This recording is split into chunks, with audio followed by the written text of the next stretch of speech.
order the regular council meeting here on Tuesday, September 6th at 6:30 p.m. We are live streaming at the WC O'Neill Arena Complex, where we have people in attendance as well through our Facebook page, and anyone that wants to join us through our Zoom system as well.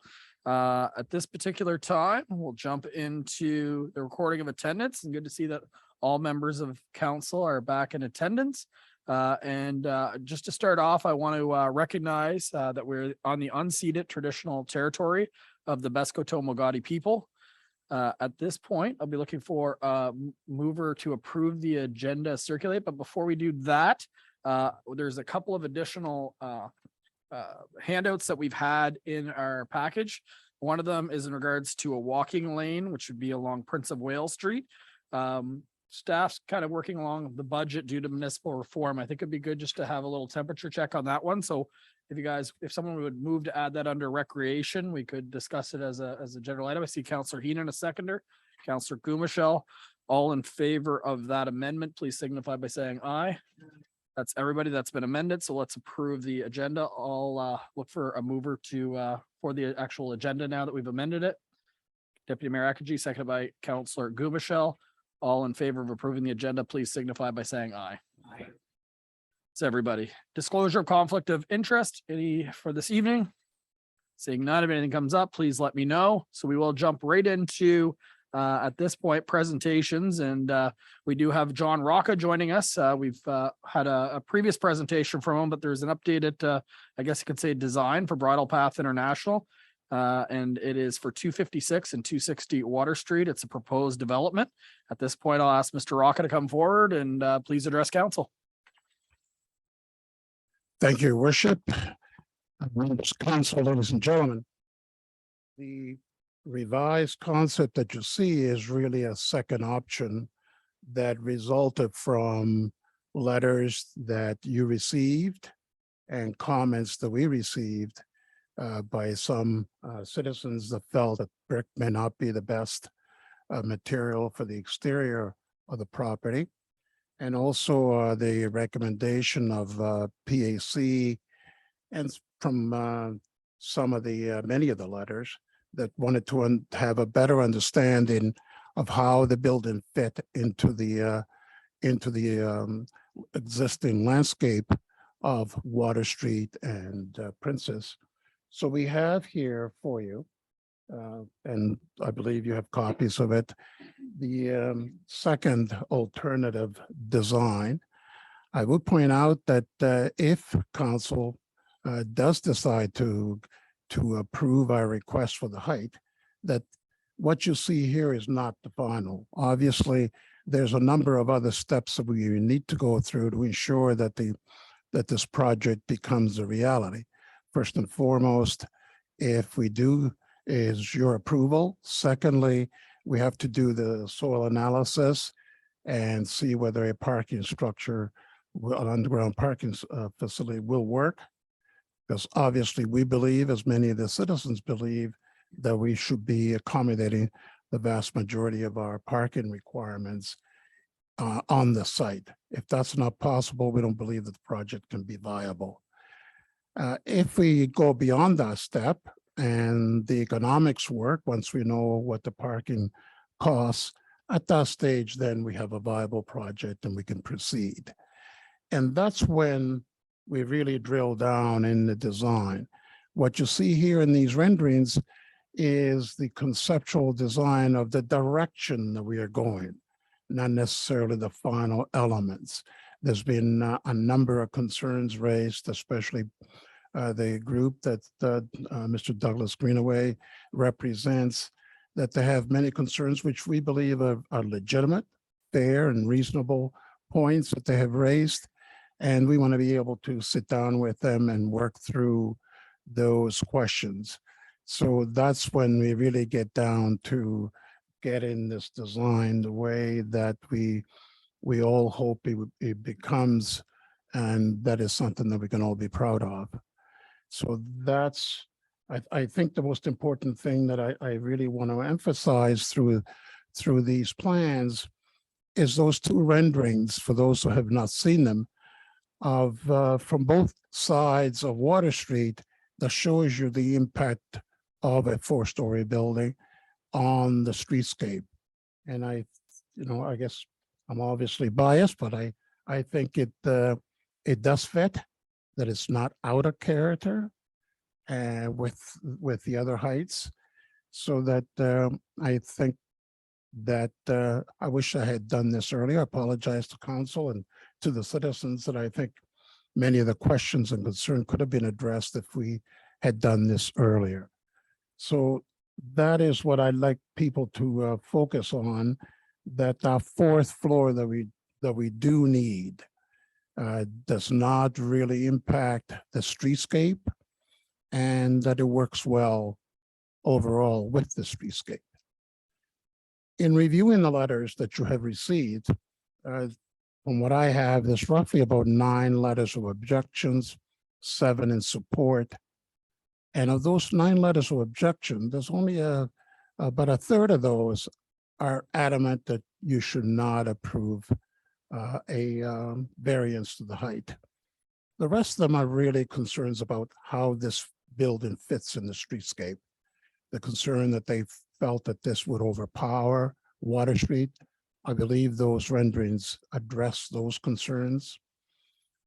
Of the ones that were in favor, the 2 that stood out to me, and again, I did not know these individuals, is the 2 individuals, one from Moncton and a lady, Adalma French, who have been part of this community and have had to leave because of health issues, because there was not a building that was accessible for them, and that they want to come back. So a community is more than just the built environment. The built environment is a reflection of the community. And at the moment, there seems to be quite a need, not just a promotion of this project, but for others to include within future buildings accessible units, so that people, as they age in your community, don't have to leave your community, as people like Miss French have had to leave. But the majority, as I said, are supportive of the, in principle, of the idea of you approving the height, so long as their other concerns have been addressed. And as you probably have, a copy of my letter to Mr. Greenaway, where I specifically said, yes, we will work with you. We want your support. We want you at the table with us reviewing the design, and we will address your concerns during construction, whether it's blasting or any other of the issues, including parking. And we are ready and willing to work with them as we are with you. That's all that I have to say, Your Worship. I'd be happy to answer any questions. Thank you very much. Appreciate you traveling down and providing this updated plan for council. We've been copied on pretty much all the communication, if not all of it, that I assume you've received as well. And I can see in this latest design that you've incorporated some of that feedback that we've got as well. So at this time, I'll look to my left and right to see if any member of council has any particular questions to Mr. Rocca. It's important to note that we do have a item later in tonight's agenda to discuss it. I think Mr. Gopin probably is going to have a bit of a presentation to us on development schemes as bylaws, my assumption. But council, any question for Mr. Rocca directly at this time? All right, Mr. Rocca, did you want to take anything from the audience tonight? Or are you good just with the presentation to council? Up to you, Your Worship. Be happy to answer any questions that I think I will, because there is a lot of people here this evening and want to give as many opportunities for dialogue as possible. So if anyone from the audience would has a question, I'll certainly give you an opportunity to raise your hand. Just ask you when you come up to the podium to say your name and your address and to speak into the mic so anyone that's watching from home can hear you as well. Mayor Henderson, Your Worship, Kate Akji, Deputy Mayor, members of council. My name is Michael Anstey, and I've lived at 41 Princess Royal Street for the last 26 years. And I've heard a lot of rumors around town that this is all being, all the opposition is being pushed by come from aways and parachute people. I'm here to tell you that there's 5 or 6 people that can throw a rock from their property to hit that property on 256, 260 Water Street, who've got some valid concerns. And basically, I want to make sure that the letter that we sent to you guys this morning with a series of questions regarding the bridle path development is entered into this record at this evening's meeting. And a copy of the letter was shared with Alex Henderson and Chris Spear. And I also have a copy here, but I think you guys have got it, but I'm not sure. And I guess this all hinges on what's going to happen later tonight with Amendment MP 2002-01. And since this development falls within the town plat and specifically the historical business district, which is a very small area, it's covered by MP 20-02 and which was adopted by council in December 2020. And in section 2.2.2 of that plan, it states that the council shall use the zoning bylaw and design manual to regulate development within the historic business district in the town plat. And we would like to know how council sees Bridle Path project proposed project satisfying and complementing the town's municipal plan and secondary municipal plan. And some of the things that we're concerned about, and again, is the totality of the project and the building footprint. For me, it's more about massing and scale than anything else. And if this amendment is passed, exempting it from the height restriction, does that also exempt it from the other restrictions on massing and scale, or the other? It says the following is required in the plan. It is proposed that new buildings, construction alterations, and additions shall respect the general pattern of massing and scale in the general vicinity and adjacent properties. This may be achieved in one of 3 ways: identical to another main residential building or structure, average of the main residential buildings on the same block, or within 10% tolerance. And actually, there's a picture here that shows what they consider appropriate massing and structure, and what would they consider not of the same scale. And basically, we're contending that If I hate to interrupt, but it's like questions for the developer, and I know you have a Okay. lot to say. We have that received that communication. It's just, if everybody has a hearing of objections tonight, which this meeting's not, unfortunately, we're not going to get through the agenda. So if you had a question specific to the developer, that's what this period is. And again, I understand we have received that communication. I think when we get into this with council tonight, they're going to have a primary, when it comes down to the first step is to say, what do they think of this height? That to me, and there's 20 questions that was in that email that we received earlier today. So I've received it. A lot of those will not be answered tonight, to be completely candid about it, because before we get into every single detail of it, I need to know if this council is confident in the height. So I really understand where you're coming from. I know you want to have a voice. That's why we have a hearing objections, but tonight it was a presentation from the developer. So it's questions pertaining to that presentation. And I hate to interrupt you because I want to hear, but it's just because there's So more than one basically- person here. So when we get to Mr. Rocca, and I appreciate you're going through this again. From my point of view, on 41 Princess Royal Street, that still looks like a college dormitory to me. Okay. And that's me, and I've got to look at that every morning when I get up. So questions I would have is that, so I would guess that we would have maybe 50 new residents, 25 new cars, thereabouts, for 36 units. I mean, that's already a congested corner. And I don't know what adding that many more residents, that many more cars in that little area is going to do for traffic flow and parking and pedestrian concerns. So basically, those would be the questions and concerns that I have, and Perfect. that's my say. Perfect. Well, thank you very much. Appreciate that. And if there's anything that I didn't give you an opportunity, please send an email, because all of council does get a copy of that, because I do hear what you are saying. And I know that there is a combined letter from residents in the area that are highlighting a number of those concerns as well. So those will be addressed. And probably some conversation pertaining to them will actually happen later tonight. I don't know if it's fair for Mr. Rocca to have an opportunity to And I'm not respond to against that. Development on this property, because I know that this is Jeff's property and it's his right to develop it. I just wanted to make sure that it fits within, like, for me, this is the historic town plat, so. Perfect. Mr. Rocca.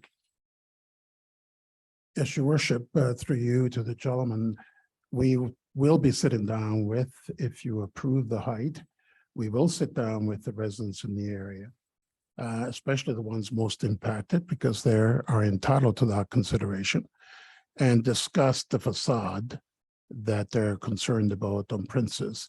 It just, the question is, how do we get balconies and how do you express that? So we'd be, again, it's not something that we are married to, that there is only one way, our way. It's whatever the public is happy with, and especially the neighbors. And on the parking, we share the same concern. We must have that underground parking. And if we do have that underground parking, I don't believe that there's going to be a significant impact, because a lot of the residents then are able to walk. If they want groceries, if they need to go to the drugstore, it's all within walking distance. So they're not constantly getting in and out of the car to go to various places. So I think at the end of the day, the traffic impact, there will be some obviously, but I think it will be manageable if we can get that underground parking. Thank you. Any other questions pertaining to the presentation this evening?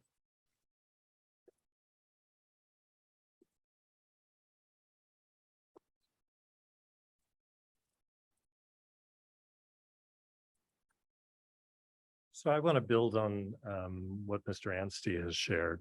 And this is not so much a response to Mr. Rocca, because I will say this. Sure, Douglas Greenaway, and I'm representing the 25 families that households that have signed on to the initial letter that you received, as well as the follow-up questions that you received. Perfect. But just to be clear, Mr. Greenaway, are you addressing council or asking questions to the presentation? Just because this is not usually a process we do to open up to the public, but we have a big agenda tonight. And I really appreciate we've received multiple communication from you. We will deal it, but I just want to make sure these are questions to the presenter and not added on for a hearing of objections. So, Mr. Henderson, I appreciate your feedback. I'm not trying to take up too much time. So if you allow me just to get to the three questions that I have. Oh, perfect. Yeah. That were actually Mr. Anstey's questions. So these are questions I think that council needs to consider, Mr. Rocca needs to consider as well as he furthers his development. And that is, in addition to the building height, the building footprint, massing and scaling, the architectural vernacular of the historic district, and traffic flow, parking, and pedestrian concerns. All of those fit within the secondary municipal plan. And I think they're really relevant for you to consider as you think about this project going forward. To echo Mr. Anstey's point, nobody on the 25 households wants to stop, block, prevent development of this site. And I think there's a misperception of that. So I just want to be clear and echo what Mr. Anstey has said. So those are the questions that we have. We hope you will think about as you think about the height amendment. It cannot be considered simply in isolation. So thank you for your time. Yes, sir. Thank you. Sorry, I just wanted to clarify. What was the second question? I got the first and the third. So the first question, actually, the totality of the project. So in its entirety, the building height, the building footprint, massing and scale, the architectural vernacular of the historic district, and the traffic flow, parking, and pedestrian concerns. Thank you. Thank you. Anyone else? Question for the developer? All right. Thank you very much. I appreciate those questions, and we will be discussing it later, and council will probably be talking about some of those items that you mentioned. But really it comes down to, with the secondary municipal plan, the thing that needs the exemption is the height. It's not actually the architecture. But since there is a height request to change, it does give us the opportunity to weigh in on the other items that you did mention in your presentation. I appreciate that. All right, council, that's it for presentations for this evening. At this point, we're going to get into some minutes from some previous meetings. So I'll be looking for, first of all, does any member of council in the 3 sets of minutes have anything they want to flag to me? Otherwise, I will fly through these as I always do. Okay, then I'll fly through them. The first are the minutes of the 22/08/02 regular council meeting on Tuesday, August 2nd to 2022 at 6:30 PM. We're looking for a mover to approve those minutes. I've got Councillor Heenan, seconded by Councillor Hurdle. All in favor of adopting those minutes, please signify by saying aye. Any opposed? There's none. Those are carried. The minutes of the 22/08/15 public hearing objection to amendment MP 20-0201, the secondary municipal plan MP 20-02 on Monday, August 15th, 2002, 6:30 PM. Be looking for a mover for those minutes. Councillor Neal, seconded by Councillor Blanchard. All in favor of approving those minutes, please signify by saying aye. Any opposed? Seeing none, that's been carried. Minutes of the 22/08/15 regular council meeting on Monday, August 15th, 2022 at 7 PM. Mover, please. Got 3. We'll go Deputy Mayor Akaji, seconded by Councillor Hurdle. All in favor of approving those minutes, please signify by saying aye. That is everybody. So all of our minutes have been approved. We do have some communications tonight. The first would be on page 25 of your package. It's in regards to the 2 Meadows property, just to make the public aware that they may see a request for proposals regards to this property to see how it can serve Sunbury shores. Right now it is zone green space. So if it was to be developed in any way, that would require us to go through the entire process, obviously, which would require 3 readings plus a hearing of objections. But it's just more or less to let I guess you could say council and the public know that they are putting a request for proposals out to see if there is any interest. Ideally, there's a lot of things that Sunbury Shores could use, including not just storage, but office space, exhibit, function space, studio, workshop, to see if there's maybe a partnership between maybe a housing development and space for them. But is there anything I should add to that, Mr. Spear? Do you think that probably sums it up for this point? Probably sums it up, your worship. Just so, like you said, no one was surprised, and really they've got to see, it's an expression of interest. So it's really to see what's offered out there as opposed to very specific requirements like sometimes the town's looking for. So that will go out and then I suspect probably be early into the new year before they'll come back with anything, if anything. Absolutely.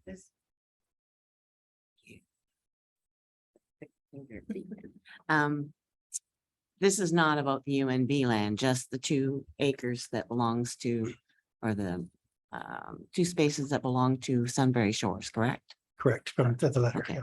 Thank you. Okay, perfect. Thank you, Mr. Spear. Appreciate that. And at this point, we're going to actually jump over to a report from you. So it's a good transition for the staff report to summarize monthly activity for the town of St. Andrews. Thank you, Your Worship. Council, it's extremely hard to believe we are now past Labor Day, and I am presenting the September report for the town of St. Andrews. It has been extremely busy few months, and with local government reform taking place over the fall, the year promises to go out with the flurry, pun intended. Winter flurry. Council, on August 26th, the mayor, several councillors, and the CAO attended a public information session given by Kelly Cove Salmon concerning a land-based smoke facility in Bayside. The new facility, situated in the industrial park, is going through an environmental impact assessment concerning many elements associated with it. For the communities, the primary concern is the potential effect the water requirements will have on Shamcook Lake and neighboring wells. The facility is using wells in the watershed area as well as seawater. We are keeping very close attention to the process, as well as analyzing the data to address the concerns of all the citizens in the area. There are 2 housing initiatives that have piqued the interest of many residents, being Bridle Path International, 256 to 60 Water Street, and Compass Housing at 310 Mowat Drive.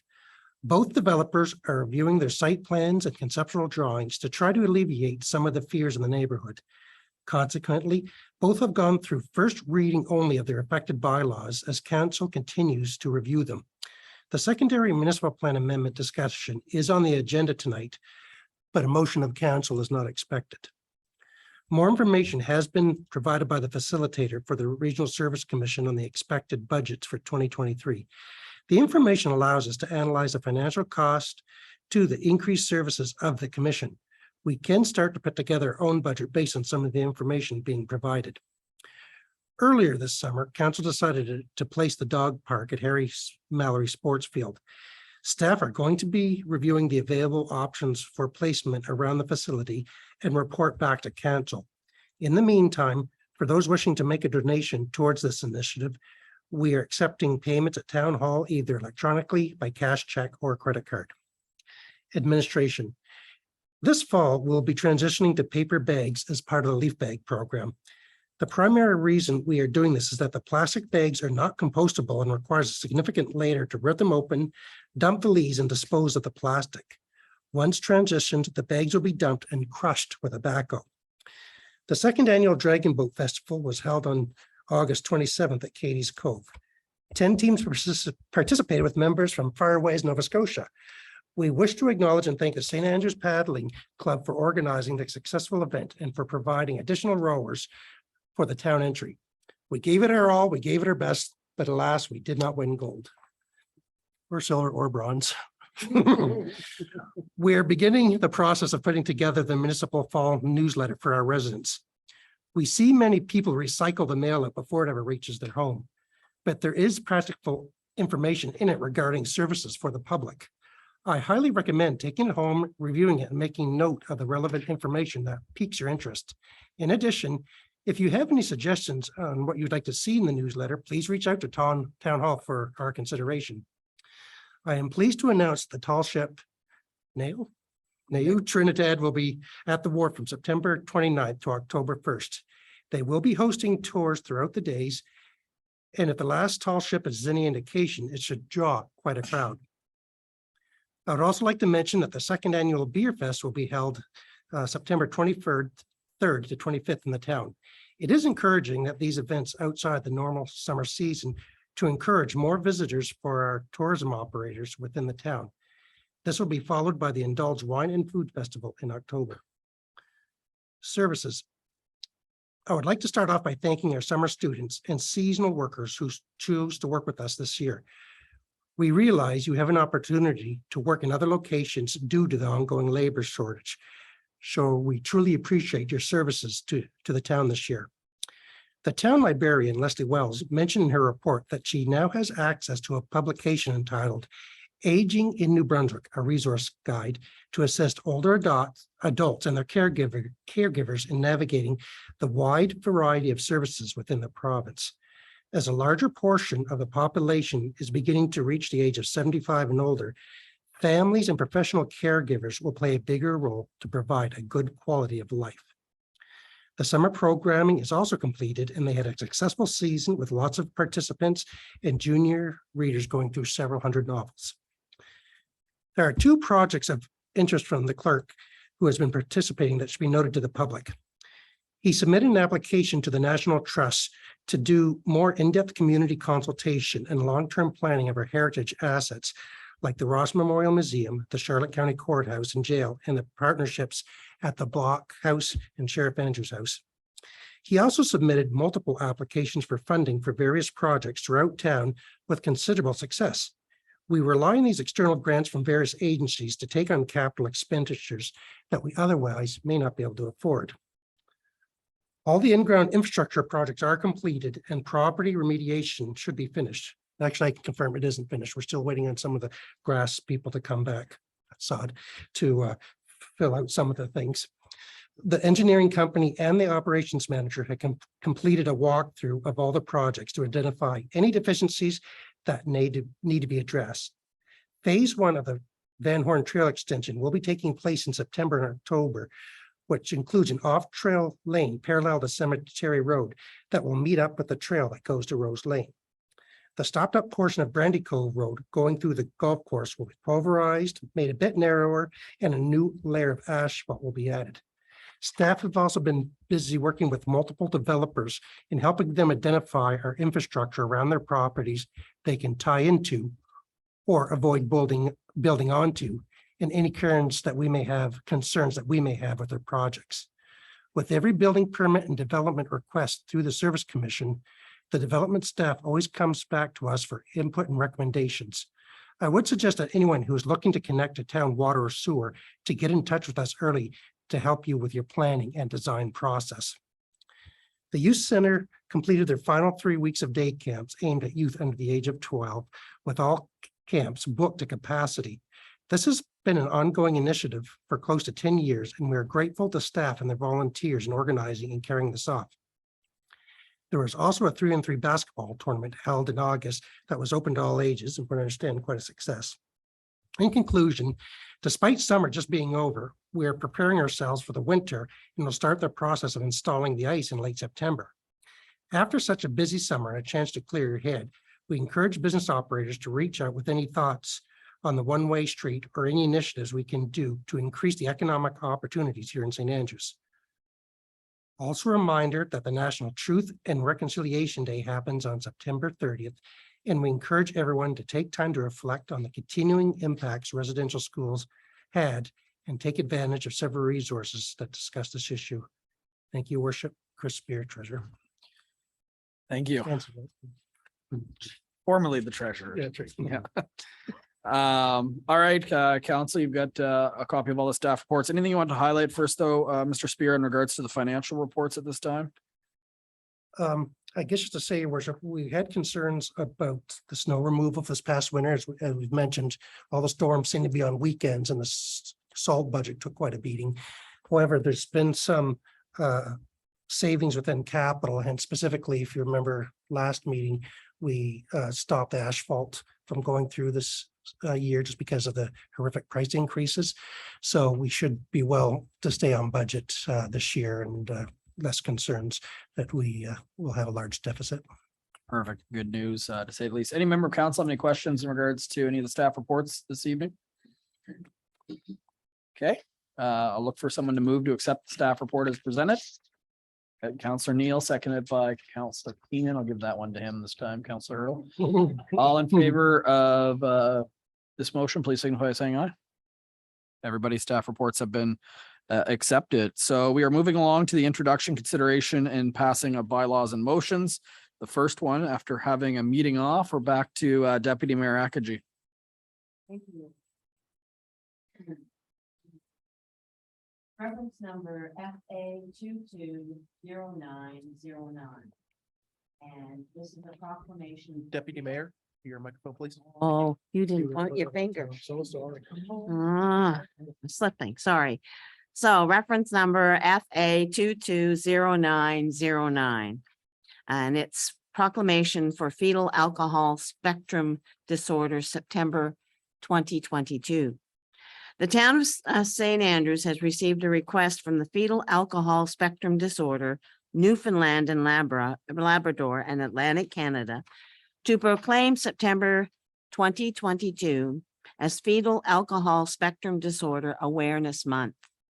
By promoting accurate and credible information, FASDNL is focused on increasing awareness of FAD and related issues among individuals, families, and communities. Such awareness efforts will assist in the prevention of FAD and increase support and function for those functioning for those affected by FASD. If proclaimed, FASDNL would like a copy of the signed proclamation and a photo of the signing of the proclamation to help putting FAD on the map as part of their campaign. Please see the attached proclamation for review and consideration by council. So before I go to the motion, could I please read the letter, Your Worship? The entire letter, or? Yes, it's very pertinent. Okay, sure. Hello, her name is Laura Squires, and she works with a wonderful organization known as FASDNL. She's writing to us today because fetal alcohol spectrum disorder matters. FASD is the leading cause of developmental disability in Canada, with approximately 1.4 million Canadians impacted. FASD-NL works to educate, network, and share resources to improve the lives of individuals and families and communities across Newfoundland and Labrador. We are currently leading a multi-year FASD project in Atlantic Canada, funded by the Public Health Agency of Canada. By promoting accurate and credible information, FASD-NL is focused on increasing the awareness of FASD and related issues among individuals, families, and communities. We believe that such awareness efforts will assist in the prevention of FASD, as well as to increase support and functioning for those affected by FASD. On behalf of their executive director, Catherine Dunbar Windsor, she asked us to join their initiative across Atlantic Canada and proclaim the month of September 2022 to be FASD Awareness Month for all cities, towns, and municipalities in New Brunswick. So attached is a brief letter from their executive director and a proclamation should we decide to do so.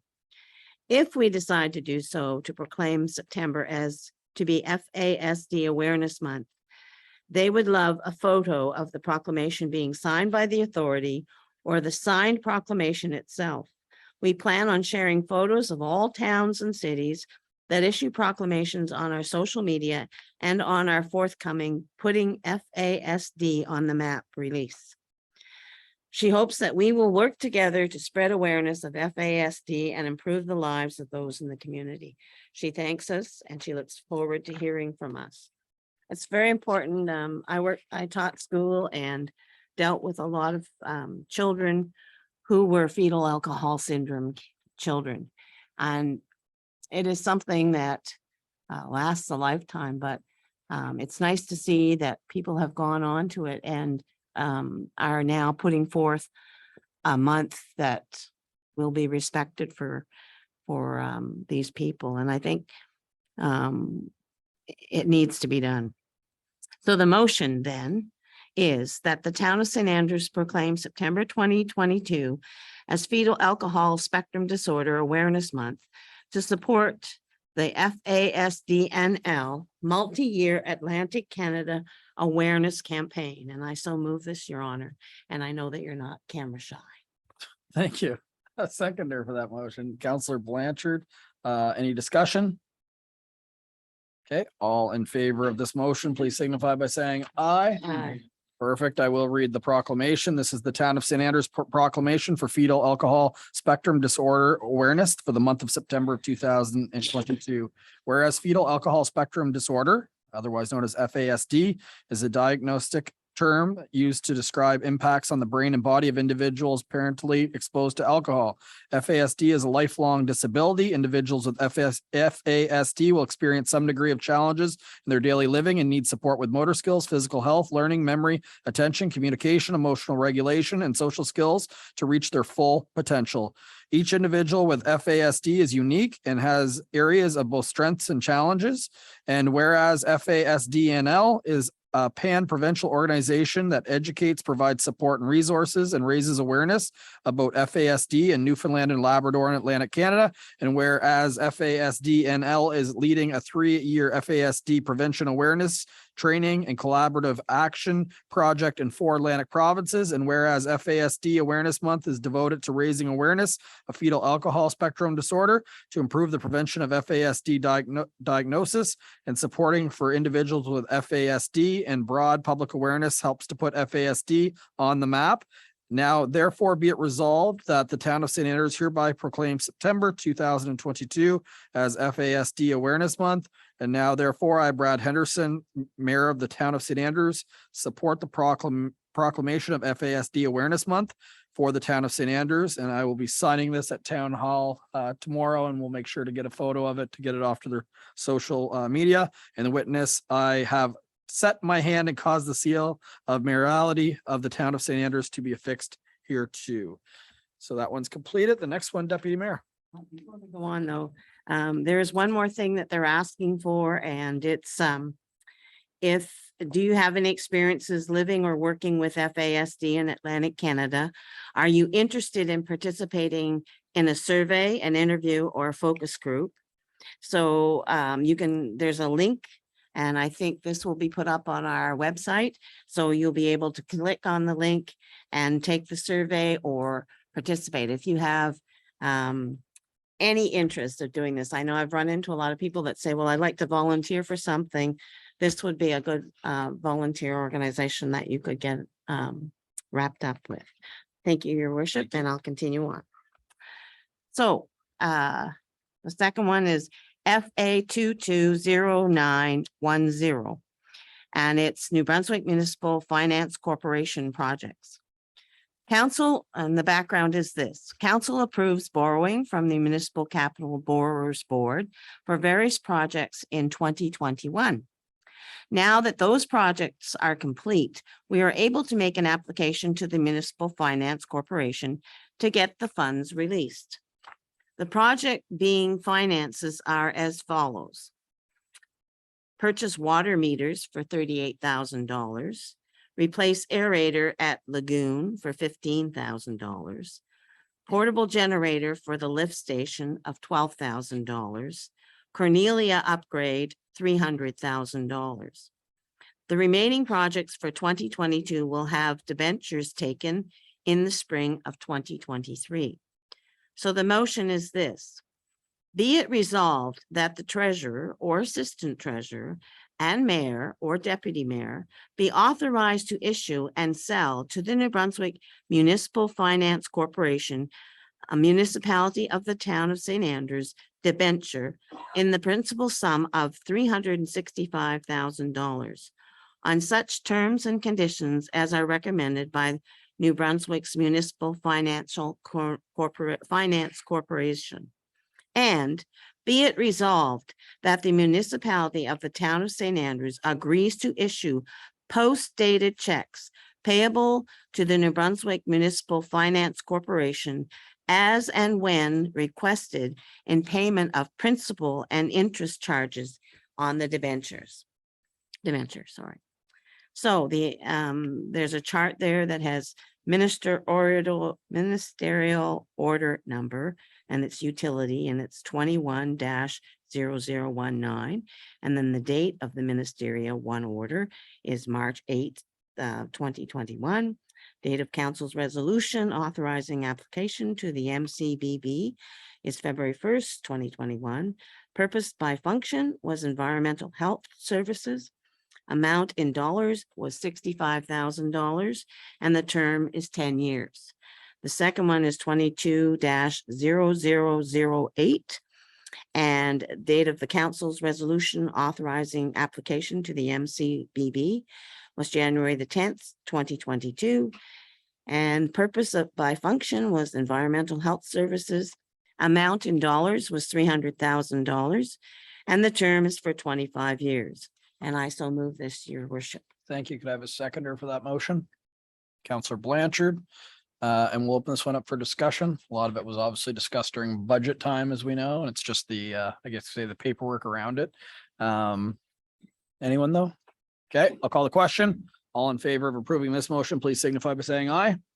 That's everybody that has been carried. Thank you very much for your reading tonight, Deputy Mayor Akaji, and getting your message across. I can see you're very passionate about the proclamation for this evening, which is great to see. We'll skip over Public Works, Public Safety, and Business Tourism, Heritage, and Culture this evening. So light night for three of our councillors. And we're going to go and welcome back Councillor Gumashel for Recreation and Community Services. And we'll do the first one, but not to forget that we have this attachment that was in your package that we're going to discuss right after this one. So over to you, Councillor Gumashel. 71. Well, yes.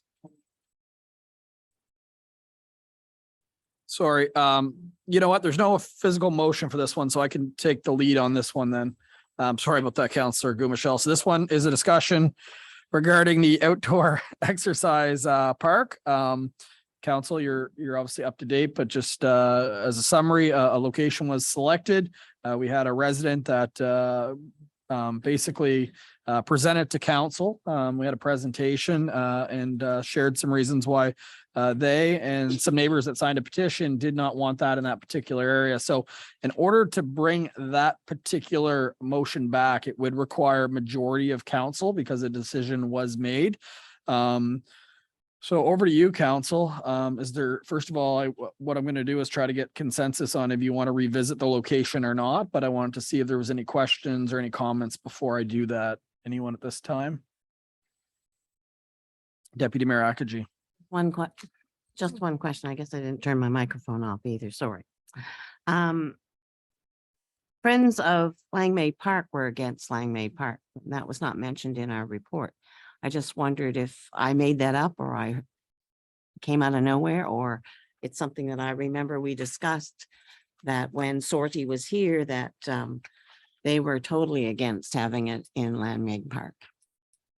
Yep, that is correct. That was Just want to know. one of the options. It wasn't the number one option, but some people that watched the original presentation did voice some opposition for that particular location for sure. Any other member of council have any questions? All right, Councilor Blanchard. Just one more on the process. I think you mentioned the majority of council is required in order to revisit this. Correct.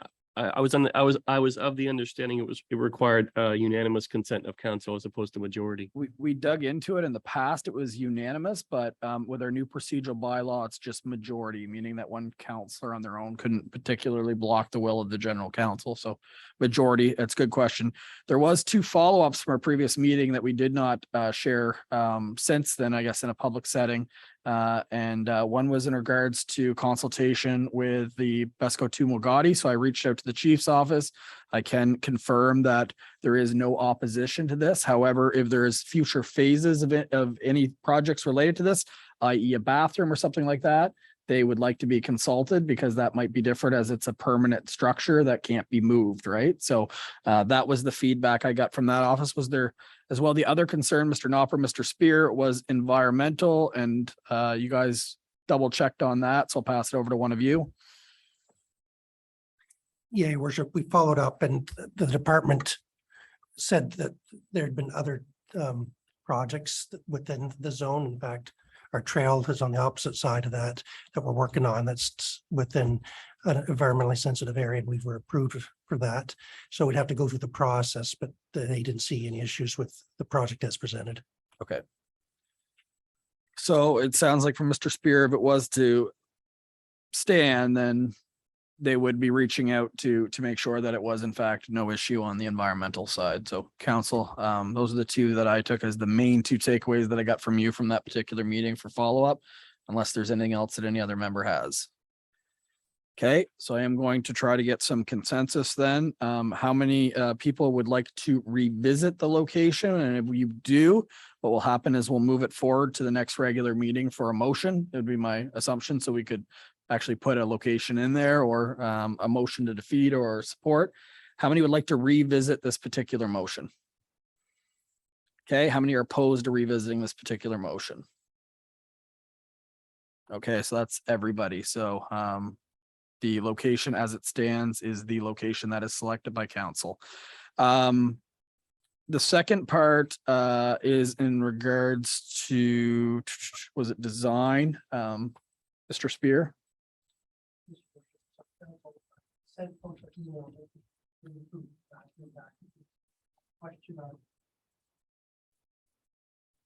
A question on repositioning the road. And so, as you know, we fixed up the parking lot and paved it this year near the mouth of the trail. But one of the struggles is that the exit road for the park still goes through there.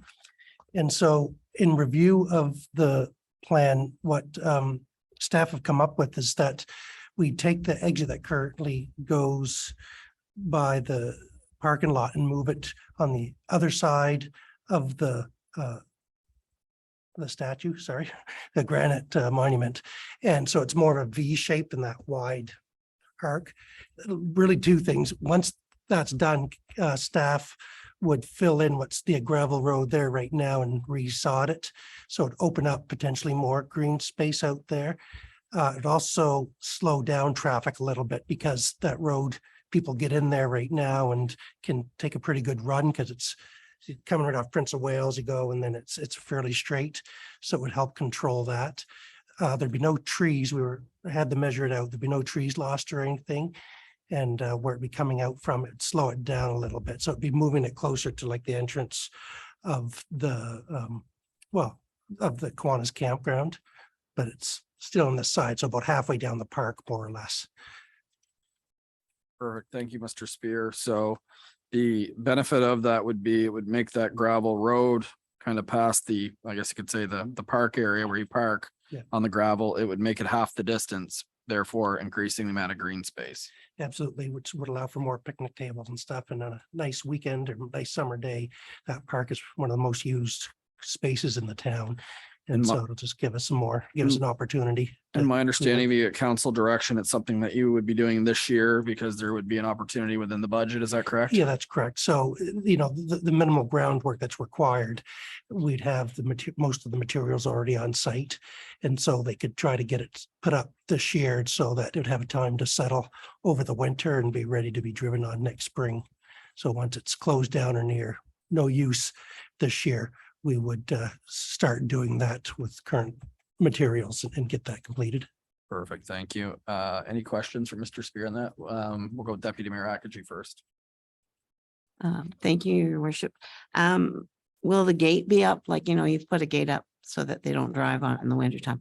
Will that gate be there? Or will it be back where it was, or just Well, there'd be- curious? So we moved the gate, I guess, essentially. We put some type of blockade by the parking lot so people aren't trying to go through the old exit, whether it's a fence or stones Huge that are there stone. now. And then we'd move the other gate over to where the new road is, Mhm. primarily because in the early spring, you'll sync up to your hubs in there, and some people will go use that as a recreational for motor vehicles in the Mhm. wrong time of season. So that's why it's important we gate it up from motor vehicles during the soft seasons of the winter. Perfect. Thank you. Thank you. Councilor Hurdle. Thank you, Worship. Just a suggestion, if at all possible, I see that on the design here, there are two-way roads to get into the parking area in there. I possibly suggest maybe having two one-way roads with an entrance and an exit, or just one two-way road to get in and out of there. Therefore, making more green space available and less vehicular traffic, and just a nicer look overall. Just a suggestion. Yeah, no, thank you. It's a good suggestion. Thank you. It's a good suggestion. And the other thing I'll say, that if you do decide council to support this, I'd still, even though it's just adjusting kind of the way the road goes, I'd still like to consult with the Besco Tomagati just to make sure that that they're aware of the change and have been consulted as well, if you do decide to go that route. So any other questions? Otherwise, I'll try to get some consensus. Councilor Neil. Thank you, Your Worship. Yeah, just a couple quick questions, I guess. Has any consideration been given to just where that location is coming out now, like where it's basically across the street from what I think is that the Dragonfly Center? Like, so it's essentially creating an intersection there. And my other question again was just regarding the sightlines possibly coming out through those mature trees, like. Yeah, so if you envision it, the trees are actually back quite a way, so you've got to rise up a little bit of a knoll, so they got to raise up the ditch a Okay. bit. So the sight lines aren't a problem. I guess we'll double check on the Dragonfly location. It's a good question. The Dragonfly Center has, just very certain times of the year and Yeah. certain times of the days of that year that there's a lot of traffic, so I'm less concerned that there'd be an issue. It's concerning to make sure it isn't, but it's just that I don't think they'll be competing at the same time of day for the use of that space. Does move it away from the trail a little bit too, which is nicer. Yeah. And the lights wouldn't be pointing at the residential area as well. If it was someone, it's usually locked, but if someone was driving at dark. Yeah.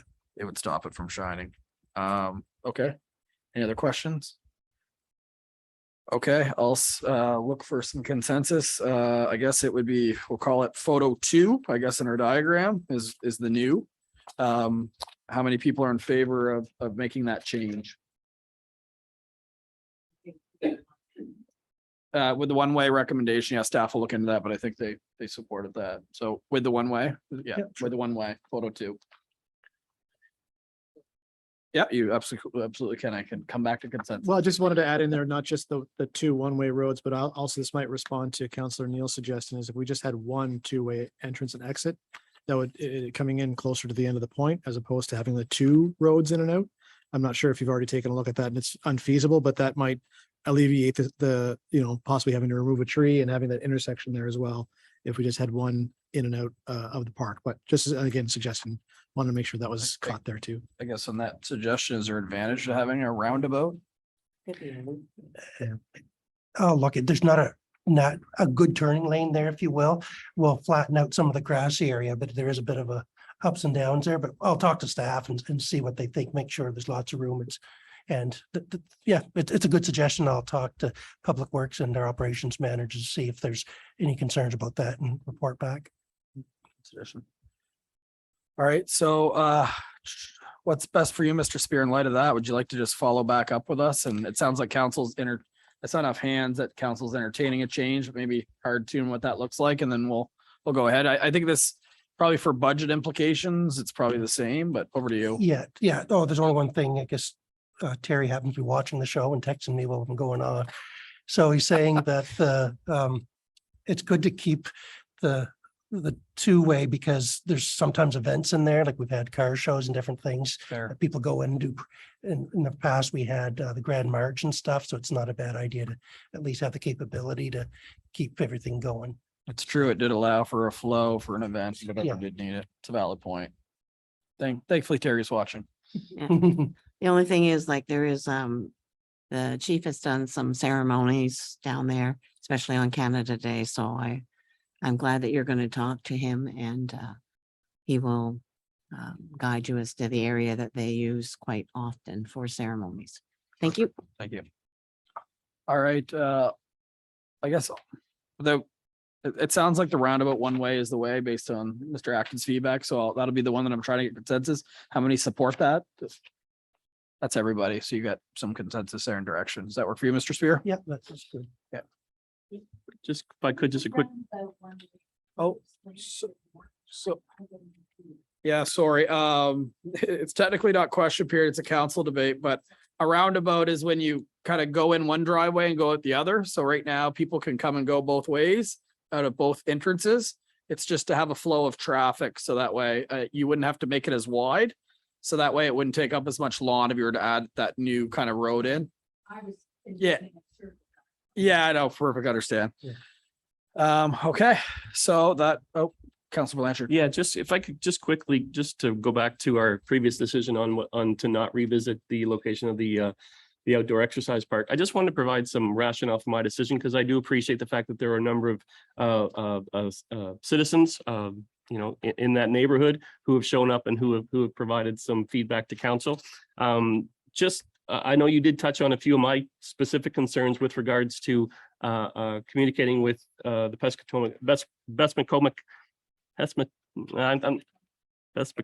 it's not going to come out right now. I don't know why. I can do it. I've done it many times before. Pescatomagati people. And I appreciate the feedback there and also the feedback from the Provincial Environment Department. What you didn't touch on though, and we as council have been provided with some additional documentation.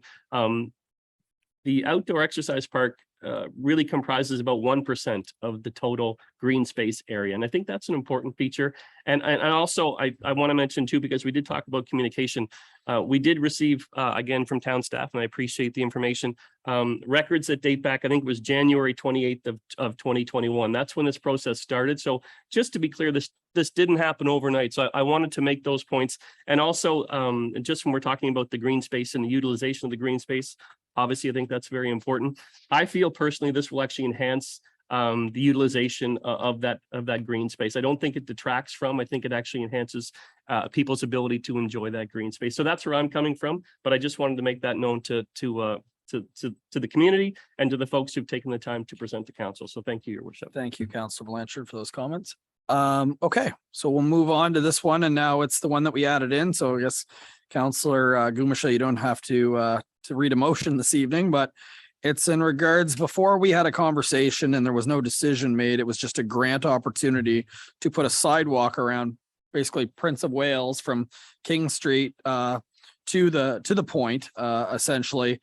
We haven't heard any indication back on that particular funding source yet, but staff has been thinking, one of the big concerns of a sidewalk was to go in there is that there is a number of trees that go along Prince of Wales Street. And if a sidewalk was to go down one side, you would be losing a lot of trees on one side as a result. And I know that those trees are approaching, unfortunately, the end of their life cycle.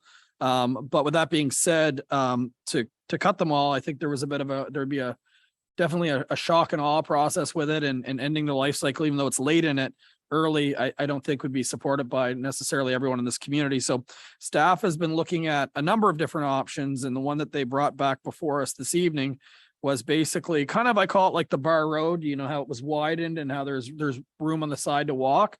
What they're actually proposing in this for our consideration is just to widen it a little bit, and then you could actually have that little walking lane or biking lane on the side. It wouldn't be an official sidewalk, and it would be significantly cheaper than doing the sidewalk option. So I guess staff put this before us tonight because, as we know through municipal reform, is there's still no indication that we're going to be very active when it comes to setting our own budget. And that's, again, I could go on a side rant on that like I have in the past, that elected officials in our community, elected by their community, are kind of removed from the process, and an appointed individual from the provincial government essentially is setting the budget for this community.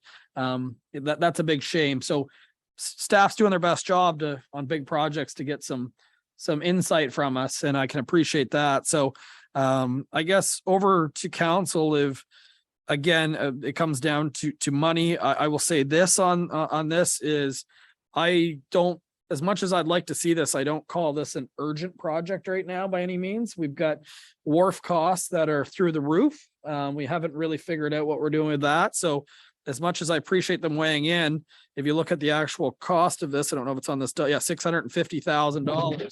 And we have no government funding. I don't see why we would budget for this at this particular time, but I didn't want to skew your response, and neither did, of course, staff. But if anyone feels contrary, I don't. The other question I asked staff when I saw this is, we do have a grant that is for trails. Could that potentially be leveraged?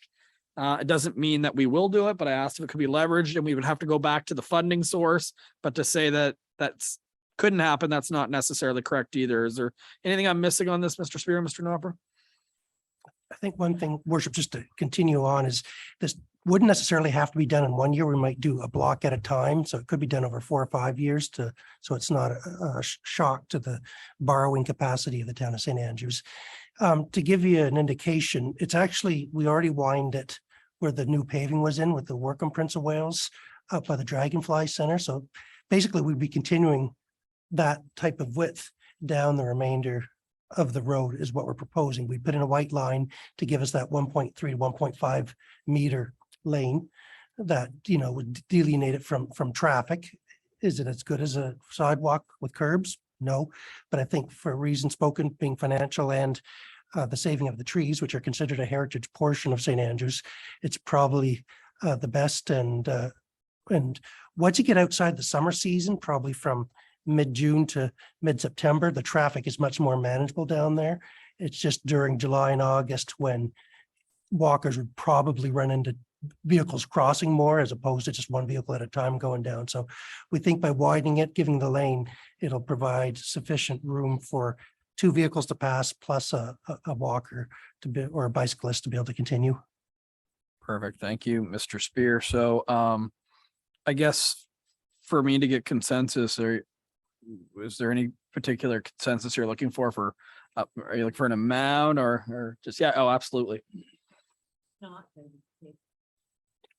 This is not going to be paved, correct? It's going to be kind of like that plus or minus that we have going the rest of the way around the point, which is really quite solid. No. Or is this going to be paved? It's going to be paved, basically widening the shoulders. Because we've, you know, like, it's so expensive to do the paving. We've put a lot of projects on hold because of that paving.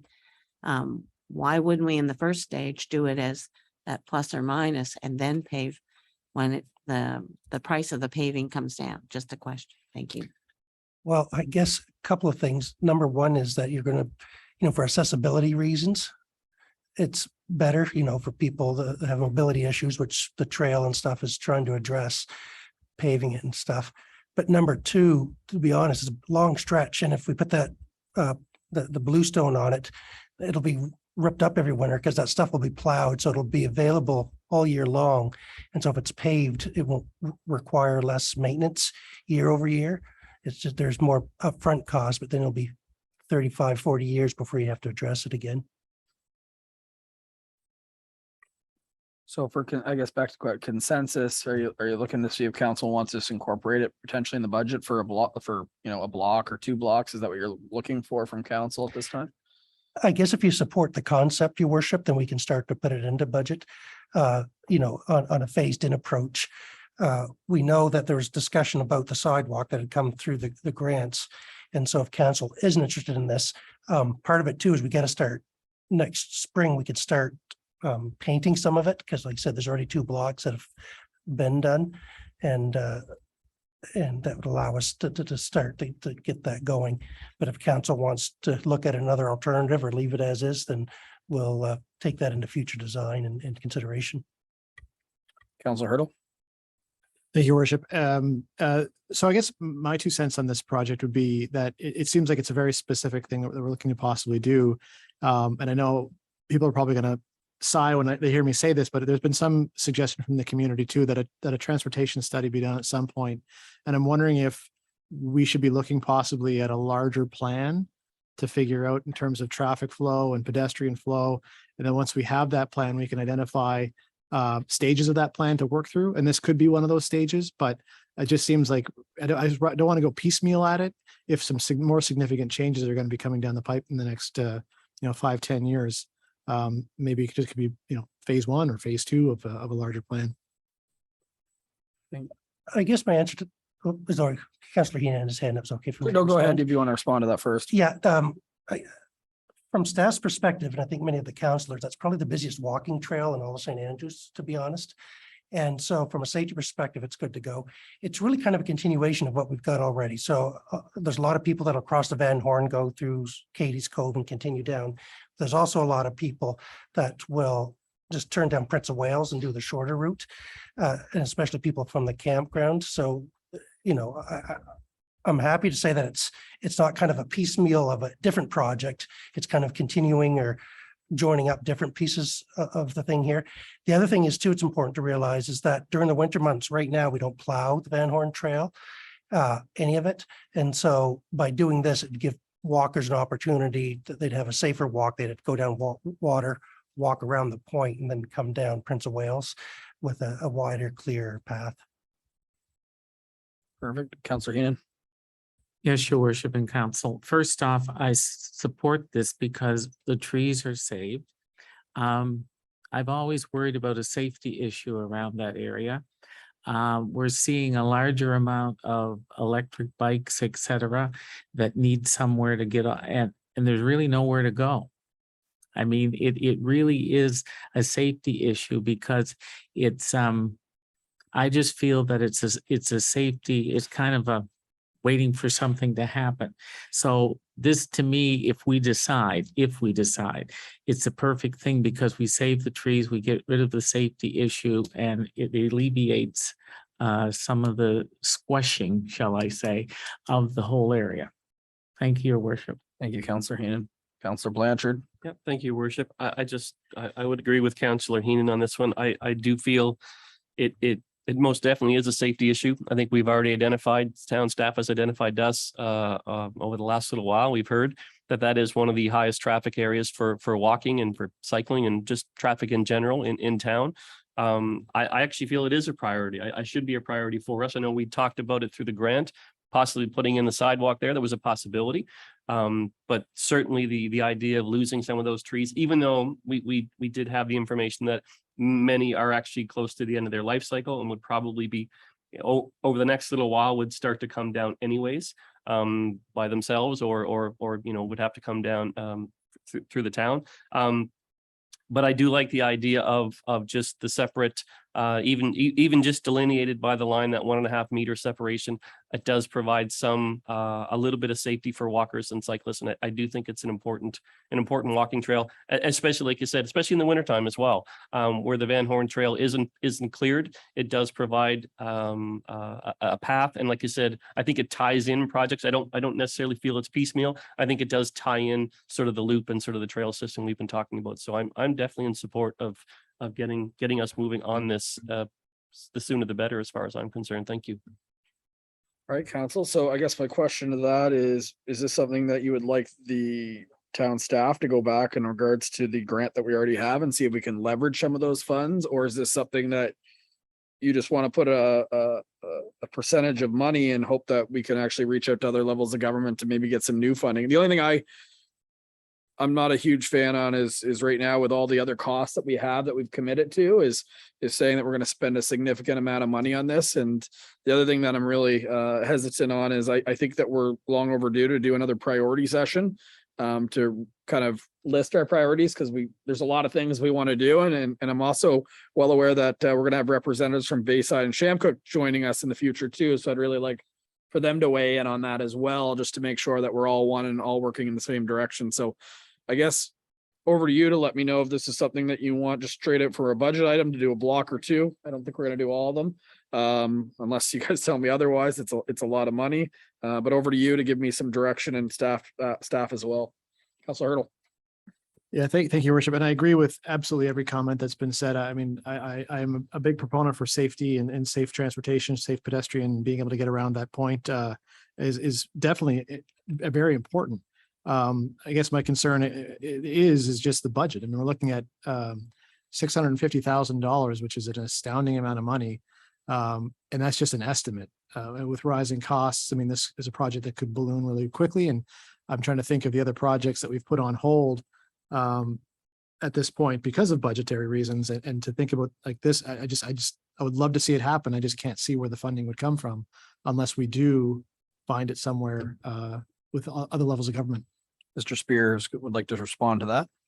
Your Worship, there's something I guess that is worth considering too, that I just reminded of, is that that road under asset management plan is supposed to be paved anyway, no matter what, whether we widen it or not, that it's getting to the end of its useful life cycle. So it's really to address that. So as opposed to like building something from the ground, we're really looking just to do an add-on to something that has to be addressed over the next 4 to 5 years. So, we say what 600,000 to do the whole project, but whether or not you approve this, we're probably going to need to resurface the road as is to the tune of 400 to 450 anyway, or along that lines, whatever future costs are. So the incremental cost for council would be about $200,000. Just the extra lane. Okay, that's good to clarify for decision making as well. Okay, council, what's your kind of pleasure? We still haven't really got direction other than I agree this is by far better than a sidewalk. A sidewalk would be ideal, but I think if you look at the what it would do to that street, I don't think it's something that we'd be comfortable doing at this point based on some feedback I've got from some members of council. Councilor Heenan. Yes, Your Worship and Council, just to note, could we ask staff to see if it could be included in the funding that we have for the trail? Is that an option, Your Worship? I personally think that it would be something that would be good to know. In order to basically do the other phases of the trail, we have a percentage of money that we're already allocating. So to add more on that, that's a significant amount of spend on trails in 1 year. And we're already, let's be honest, setting record highs and kind of that investment, which is good. But does anyone see it differently? I like that suggestion. Is it anyone opposed to that suggestion, I guess is what I'll say. Councilor Gubishal. Thank you, Worship. I think most of the monies for trails that we've been granted are already allocated to different projects, and I'm also very much in favor and want to applaud staff on coming up with a creative solutions to try and alleviate the issues along Prince of Wales. I think that we're going to have an accessible exercise park, and it'll be linked to the school, and it'll be immediately used by by some people, and it will certainly make the gym teacher much happier to be able to go down to the point with students and not have to be in the middle of the road flagging cars. So I appreciated the CAO's comments about how it does link into an overall plan. We already did a transportation plan, and Prince of Wales was flagged as needing proper sidewalks.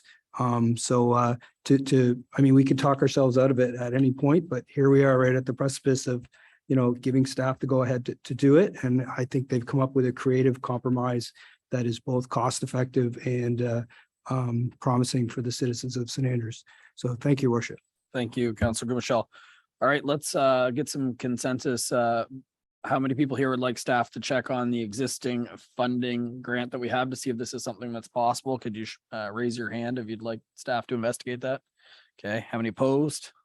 Okay, so 5-1. Mr. Spear, if you could follow up with that and let us know if that works within our existing budgeting.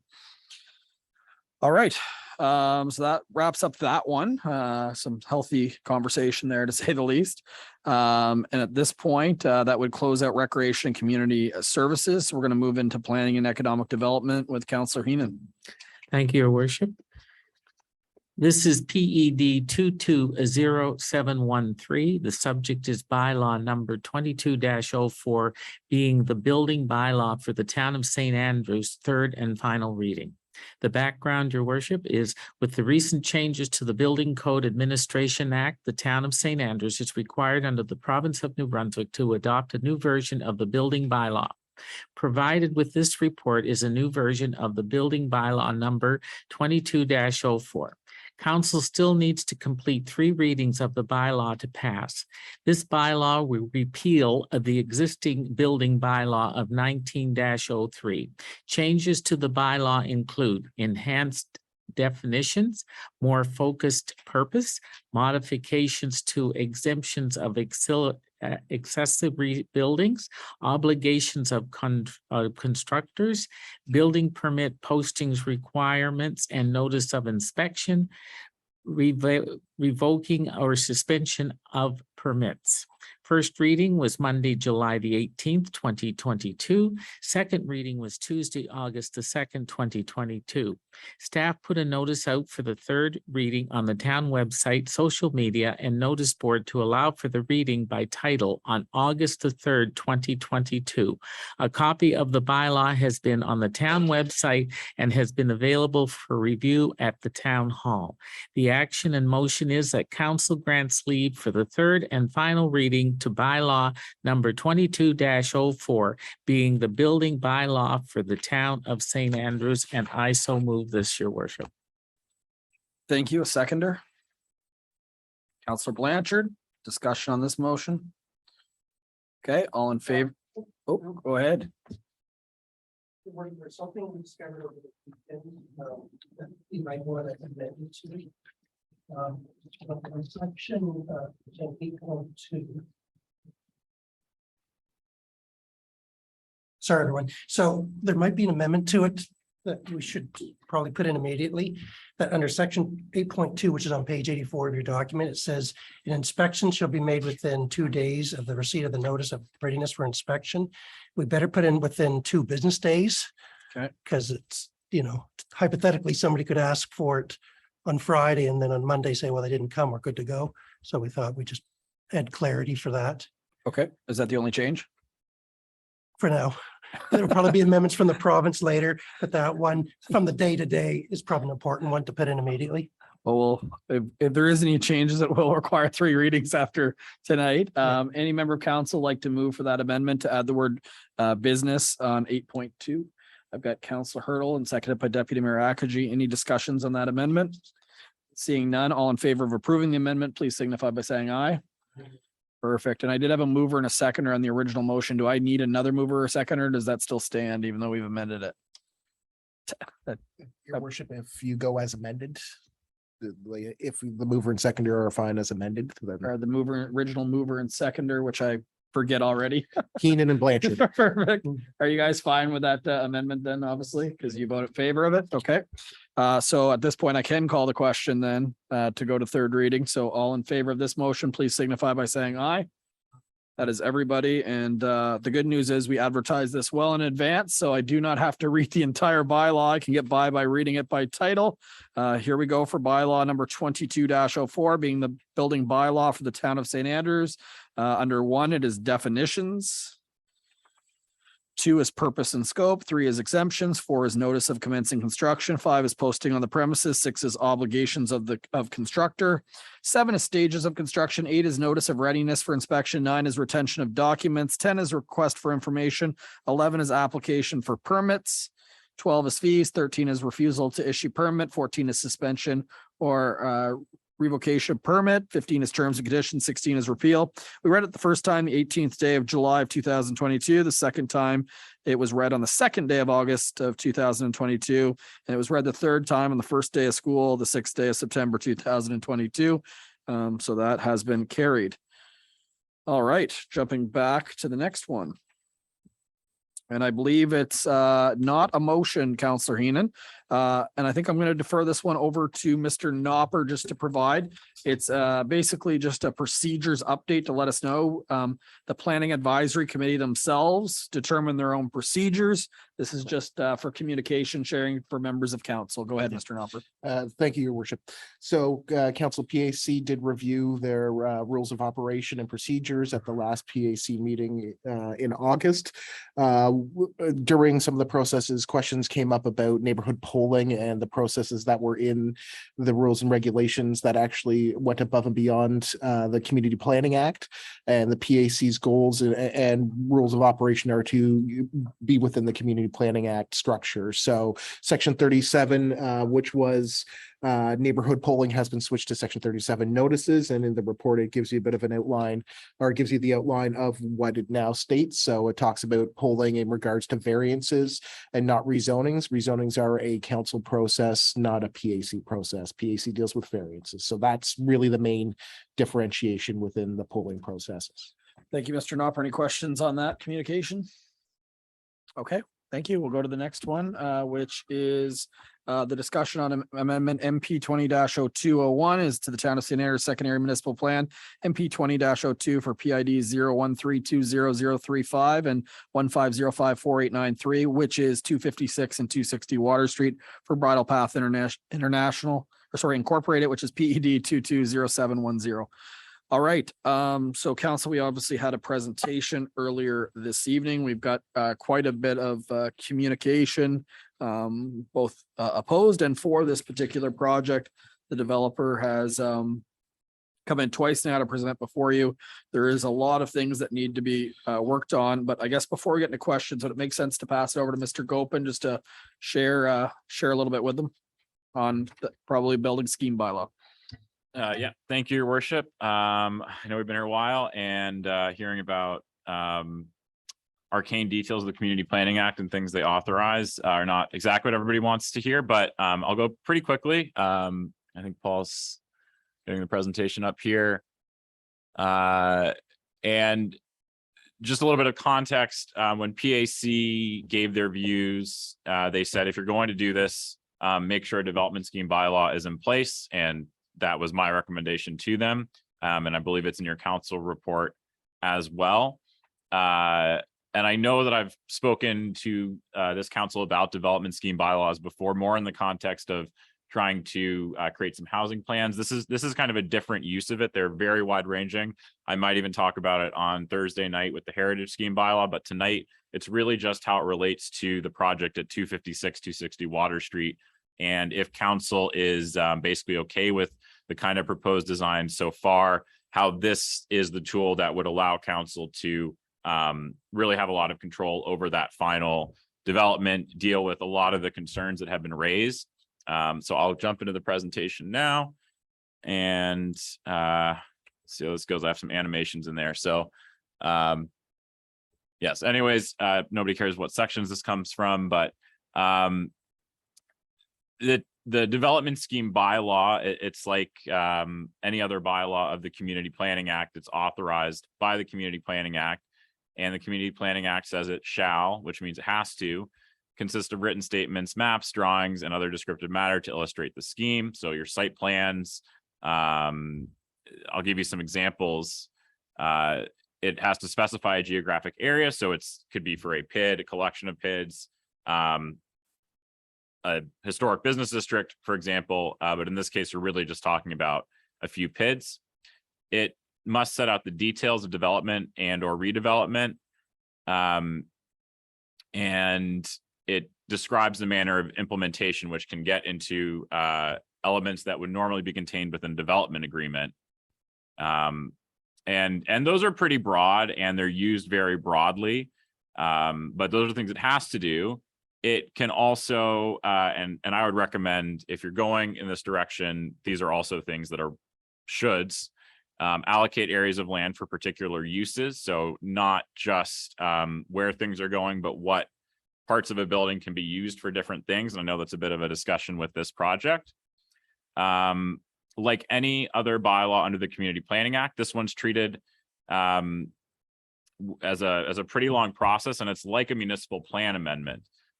So it goes through a public presentation, public hearing, views of PAC, and the 3 readings. So there's a lot more opportunity for public input, public consultation, 2 more official opportunities that come out of this kind of bylaw, and they have to have a certain amount of space between them. So it's a good way to kind of extend the process. And I know there's been a little bit of feedback. Oh, this is moving too quickly. And if you do go down this road, which I would encourage if you're going to go ahead with the amendment to the secondary municipal plan, this will really give a lot of time for that input.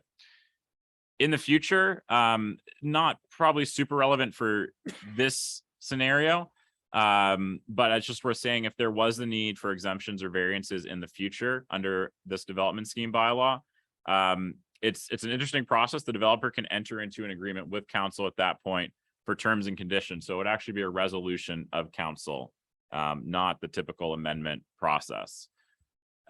This is, I think, a little bit more important. Sort of why is this? What are the benefits of this? This is the way that council can set terms and conditions. There really isn't an opportunity to do that with just the secondary municipal plan amendment, and it's very important for this project if it's going to proceed. As I said, it extends the public consultation process. And again, with a project of this scale and in the area it's going, it's a very prominent location. The developer has been very open to public feedback. He was here, he's changed his designs.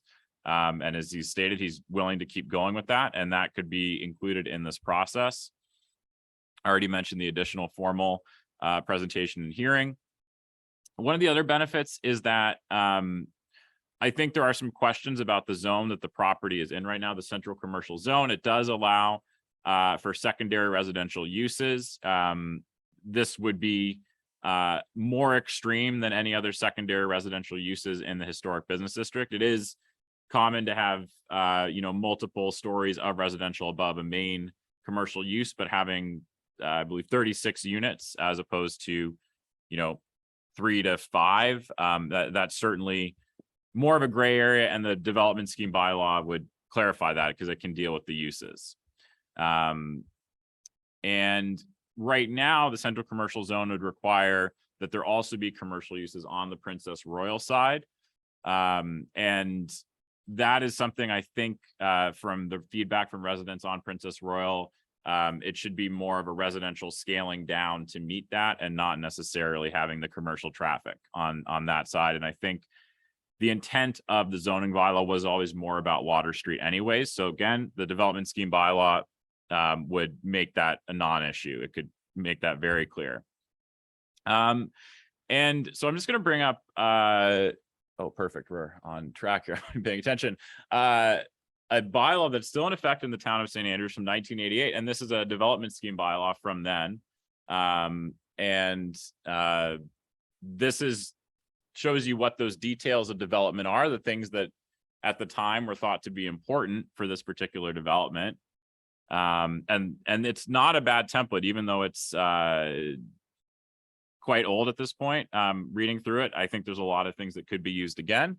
And because everybody's probably wondering what this is, if we go to the next thing here, you can see that it was Langmaid Park the townhouses, and the apartment building, the student housing there. So that was in 1988, a need that the town had to see those types of uses developed. They had a specific goal for how they were going to be developed, and they set this bylaw, they put out RFPs, and that's how that parcel of land in the town got developed. So it has precedent in St. Andrews. It would be a different context again, but I just wanted to use this as an example to say this is something that's been done. I think people would say it worked very well. That's a good development. And the template that was used at that time dealt with a lot of the things that I think could be dealt with this development. So I'll leave it there. I can answer more questions about it, but the basic summary is, if council wants to move ahead with allowing this project, the development scheme bylaw is really the best way to move forward. It gives you all the public consultation. It gives you a lot of control. You can get into details of design and all that. And without a development scheme bylaw, if you do go with that amendment, there really aren't any of those guardrails. So I'll leave it there. Thank you very much, Mr. Copen. I'll let Deputy Mayor Akagi just ask questions. I will not drink 2 glasses of water before a council meeting again. I'll be right back in a moment. So Deputy Mayor Akagi, lead question period, please. Thank you, Worship. Council, do you have any questions you have for Mr. Copen at this point in time?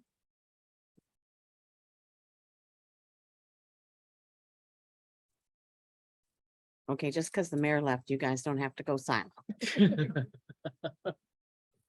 All right. Wow. Oh, Councillor Blanchard, sorry. Not so much a question, but just to say thank you for that that option moving forward. I think I like the way you sort of phrase that. It does provide council with some guardrails to put in place, and I hope that provides some comfort, I guess, to the residents. Again, there's been sort of a mixed support, some for, some against, obviously, for this particular development.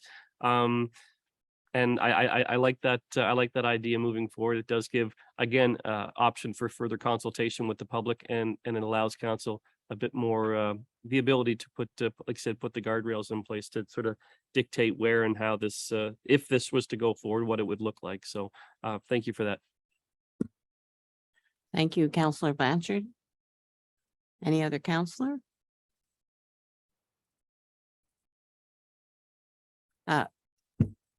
Mr. Spear? And just to reiterate, Xander, I guess that through this bylaw, council can almost put up any type of guardrail at this point, right? Whatever's suitable to the developer, again, because it's, for them. But they can set, kind of the sky's the limit and what they want for terms and conditions. Yeah, if restrictive, I guess. yeah, I mean, if traffic studies were considered necessary, that could be a condition that was put into the development scheme bylaw. A traffic study must be completed before development, and must show X, not exceeding whatever number of additional cars or something like that. So it can deal with the aspects of if there's going to be an underground parking garage. I've already started reaching out to some colleagues in St. John to see what they do in those situations, because we don't have any underground parking garages in Charlotte County. But again, development scheme bylaw could dictate what kind of studies would need to be done before that could go ahead. So I think it's a great tool for that. Thank you, Mr. Copen. Councillor Neal, I saw your hand up. Do you still have a question? Yeah, I was just wondering if you could clarify us with regards to the height amendment, what the current height allowance is within the secondary municipal plan? Info. So there's kind of two. There's what is on the block. There's you have some options, and I'll talk about this more on Thursday night when we have a more general discussion about heritage bylaws, the historic business district. This might not be the best way to regulate height, but it is regulated in this way. So it either has to be exactly the same height as another building on the block, another main building on the block, exactly the same height as the average of the main buildings on the block, or within a 10% give or take of the average of the buildings on the block. And then there's a ultimate ceiling of I believe it's 40 feet, which is actually a little bit shorter than the Kennedy Inn is, but that was kind of seen as the ceiling. And I think in this case, the average on the block is around Did do all this research at one point. It's definitely under the proposed height. I think it's, I want to say around 8 meters. Or it might be 9.8.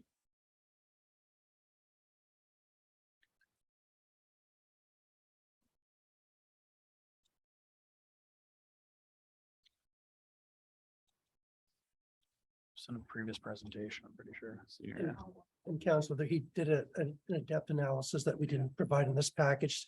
But certainly if we're going to move forward with this, that report would be re-provided in the future. So you can just kind of get an idea of the overall sense. Yeah, it's gonna, the average on the block is around 7 to 8. And the main part of the building is 9.8 meters. And then the podium, the 4th floor, is 12.2 meters. And Mr. Gopin, if there's a development scheme bylaw, do you still have a development agreement in addition to that, or is it just built tailored exactly to what that is? You know what I mean? Is it like a double? It's ideally you would set everything in the development scheme bylaw, and then I think the best way to actually enter into an agreement would be to have a condition that the developer has to come to you for an agreement on. So there's an aspect of it that just requires further agreement for development. So you can kind of build it in. So is it safe to say that if we look at that combined letter for residents in the area, there was a number of questions that was, I'm not sure if you had a chance to look at it yet today or not, but a development scheme bylaw would be probably the best tool to look after some of those concerns that are contained, not all of them obviously, but Yeah. within the ones that council deems are I guess you could say worth highlighting, right? I think it is the tool. Like there really isn't, unless you just don't go ahead with the development. To go ahead, there really isn't another option as far as I know of. So just for timing, if council was to do this, it would make sense to implement the development scheme bylaw prior to going through third reading of backing it out of the secondary municipal plan. So that way, Exactly. okay. Sorry if you asked that while I was last time again. It's easier on Zoom when you're in that situation. Okay. Is there any questions? Is there anyone like to me that just would make sense to go that course? It reopens public engagement. It gives us tools and mechanisms to specifically say what we would like to see happen based on feedback from the public as well. I think it's just an extra, and again, it kind of takes us, I hate to go say it back to square one, but I think in this case, it's not a bad thing. Does anyone see it contrary to that? Because I think that that's something that personally, I think it's something that makes sense. Anyone else have any other thoughts on that? Councillor Hurdle? Thank you, Worship. Just for clarity, so we would propose the development scheme bylaw, go through the 3 readings for the development scheme bylaw, put that into place, then go back to ground floor for the development itself. You wouldn't have to go back to ground floor. I think you have it at second reading right now. So as long as you got there in time. Okay. Because there isn't really anything that's just exempting it from the secondary municipal plan. It's not saying it's going to be this or that. It just, so it doesn't have to be this. And then you're adding the development scheme bylaw that says, but it has to be this. Another question that I had is if a heritage bylaw is implemented in the town of St. Andrews, could a development scheme bylaw just come in and overrule that? Like, I don't think so, because they're coming from different acts. So a heritage bylaw is under the Heritage Conservation Okay. Act. That makes sense. And I know, like, for example, something under the Building Code Administration Act, like the building code will override a zoning bylaw if there's ever that hierarchy comes into play. okay. Any other questions? I do have a disparate conversation. In order to continue this process and look at bringing in a development scheme bylaw, I think it's important that council weighs in on, are you comfortable with the height? Because if you're not comfortable with the height, there's no point going down this road, right? Any further, it's taking up time from staff, and obviously we've got public that's engaging. So the question is, the developer said that it is only feasible if it's 4 stories. But removing that from it, it was in a secondary municipal plan.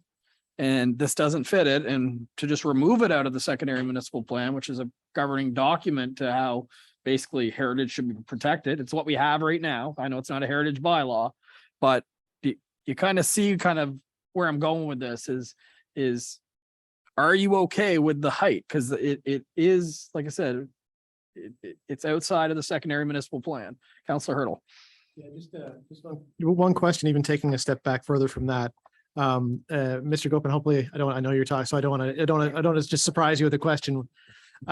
There's obviously the height variances in front of us, but I've heard from several members of the community through letters and otherwise also about massing. And I know that it's not in front of us as a variance, so we're taking massing for granted.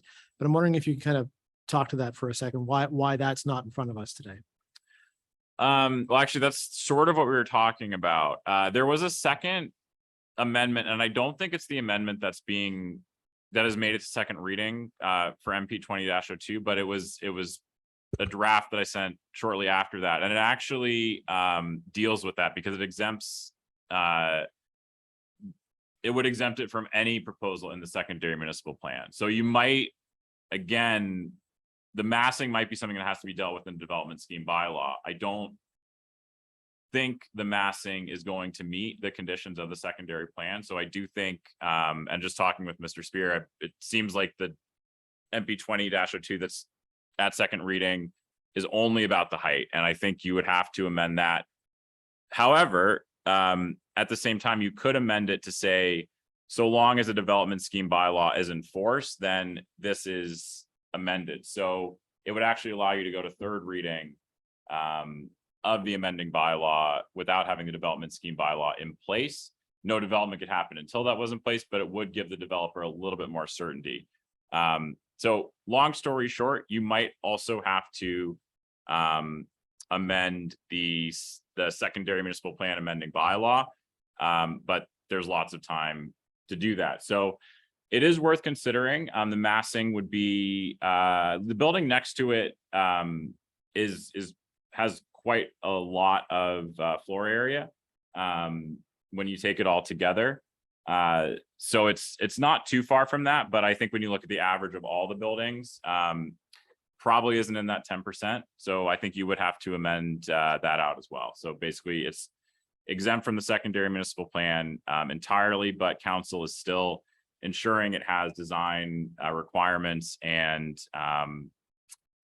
is meeting the municipal plan, what it refers to for the historic business district. It says it needs to have special bylaws that deal with it. It does not specify that it has to be a secondary municipal plan bylaw. So if you do that amendment, it can all work. You would have lots of time. I think, again, the question is still, are you comfortable with that? Generally, what is being proposed moving forward? If not, there really isn't any reason to discuss the development scheme bylaw. That's a better way of phrasing it than I tried. Council, just for clarification, the MP 2001 or 200201 is only at first reading. You've only completed one reading out of three. So there's time you can amend as necessary. Counselor Heenan. Your worship and council, what I'm getting from this is the rubber has hit the road, so to speak. The developer will not develop if he can't do underground parking. This dies in the water if we don't allow for the height. So there are two things. The developer has a problem and council, well, not a problem, but they have two concerns. So one, the developer has a concern that if he can't get underground parking, it's a no-go. If we say we're not doing the height requirement, it's a no-go. Am I correct as a summary, your worship? Correct, but before council, really the one before us, really primarily, there's a lot of other things, but Yes. right now, the big thing is because of the secondary municipal plan. Right. Is it falls outside of not just one, but 3 of 4 or 2 of 3, 3 or 4, Two. massing and height of that. So Yes. that's why we're here. If it wasn't for that, it would probably be already underway with a development agreement, right? Wouldn't necessarily, if it met the requirements of the secondary municipal plan, might just need a building permit. So that's why I don't Yeah. want to simplify, because there's a lot of other things to go, but if we're Absolutely. not comfortable with the height of it, we should end this process now. Well, that's right? why Like, that's, Yeah, if you're comfortable with the height of it, it doesn't mean that it's a done deal and everything, because there's a lot of things that need to be determined. I'll correct. refer to those 20 questions out of that need to be determined, but this is like the primary, the developer said if it doesn't get that height for the 4 Yeah, stories, yeah. it's not gonna go ahead. So let's not, I hate to say it, let's give that a serious consideration tonight and find out if we want to go any further. So I'd love to hear your thoughts on that. I would just like one more time. How tall was Mr. Holmes's construction that was approved? I understand. That there's got a different- variance to go up to 14.4 meters. Okay, thank you. Thank you, your worship. Any other member of council?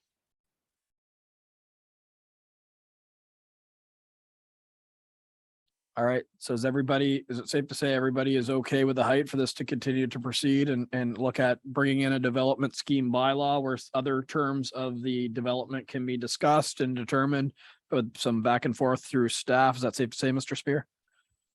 Yes. And the Worship, developer? just, we're kind of getting a general consensus tonight, but the truth is, we have to bring a motion one way or the other to a future meeting, because if you're not, we should defeat it just to take it off the table permanently. And so don't feel this is a done deal tonight. Everything has to be done by motion. We're explaining the process, the development scheme bylaw. You know, if you have questions between now and in a couple of weeks on our next meeting, feel free to ask staff here or to reach out to Xander to give you more ideas. But it's just, we'll try to supply you more information, but no matter what, we really have to bring it forward one way or the other, either next meeting or a month's time. If you want a month's time, if you need more information, maybe let us know what would make it easier for you to make a decision. Agreed on that. Either way, it would have to come forward since there's a live motion on it. So what I'm hearing is the development scheme bylaw makes sense. It restarts the process as well. But council is okay with the height of it, but there's some more conversations you want to have on other elements of it. Is that safe to say? Okay. Does that give you some consensus on what you need from this evening? Okay. Perfect. Okay, so let's jump back to the agenda. And we've gone through all of the introduction, consideration, passing of bylaws, nothing under new business. So we are in question period from the public. But before we do that, has there been any online submitted to you, Mr. Knopper?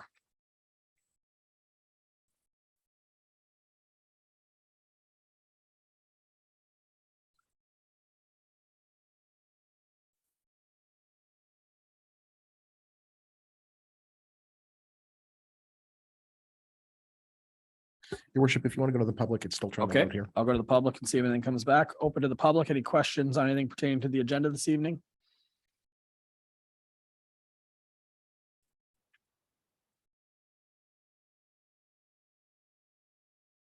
Mayor Henderson, councillors, Town of St. Andrews employees. First of all, I want to thank Councillor Blanchard for his summary of how the outdoor exercise park got to where your planning stage is today. Obviously, we weren't sitting in the wings for the last year and a half, waiting for the 13th hour to make a presentation. We made our presentation immediately after we heard about the park, but I have a question for Mayor Henderson. So it was explained by Councillor Akergy at our last meeting that Langmate Park was considered as a site for the proposed outdoor exercise park. Could you please explain to us how the decision to shift the site of the proposed outdoor exercise park from Langmate based on opposition from the Friends of the Langmate Park differs from shifting the site at the green space at Indian Point adjacent to 400 Prince of Wales Street based on opposition of the majority of local property owners? While our polling of the immediate neighborhood was done quickly, the results speak for themselves. The vast majority of property owners living in the immediate vicinity of the green space at Indian Point are strongly opposed to the development of this green space. In fact, a neighbor asked recently why he was not invited to sign the petition. We explained to him that he was not home at the time of polling. We did our polling door to door, not on the internet. So, is it council's position that we need a certain number of names on a petition for a petition to be considered valid? No, it does not require a certain number of it. Technically speaking, it wouldn't even require a petition. One resident could come forward and it could be a valid concern. Okay. Thank you. Sure, but I guess you did have another question before that one in regards to Langmaid Park. Langmaid Park wouldn't have been a decision made by myself as an individual. I know you directed it towards me. It'd be a greater decision of council, and I don't want to speak for all of council, but Langmaid Park has already a number of things in it. There's a number of different trees, there's benches, there's things like that. This space was just green space. So, and the other thing is it was Sorty's preferred location, the one that was selected. So I think some of those considerations came into the thought process, but again, I don't want to speak for them since I only vote in the case of a tie. Right. Again, appreciate that you got so much time and energy into this project, really do. And really hate to bring anything to the table at the 13th hour after the 11th hour, so late in the day. But when I talk to the people in my neighborhood, most of them, the majority of them were unaware of this project. It's hard, might be hard for you to believe, but that's a fact. And not only were they unaware of it, but they're totally opposed to it. And you're making your decision knowing that. So I have no further questions. Perfect. Thank you, Mr. Deering, for your time. Any other member of the public have any questions for council?